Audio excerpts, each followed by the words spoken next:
Ating mani na pinatubo sa plastic. Pagkaraan po ng 3 araw, ito po siya, may suloy na. Ito, ito pong ilalagay dito sa plato. Dahil babawas na ng ating itatanim sa polybag. Ito po, mahaba ng kanyang tubo. Ating pong hihimayin. At tayo babawas ng pangtanim. Ito po. Yan, ganyan lang po ang pagtatanim.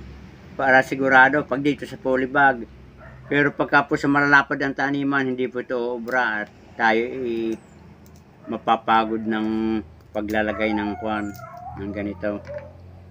Hindi po sabay-sabay ang pagtubo, meron pong mahaba at merong maiksi.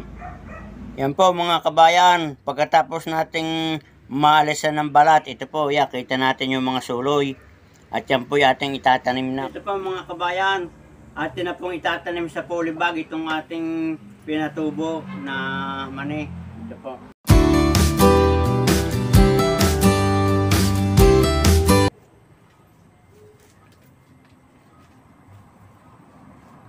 Gagawin po natin mga 4 para po marami-rami may tanim.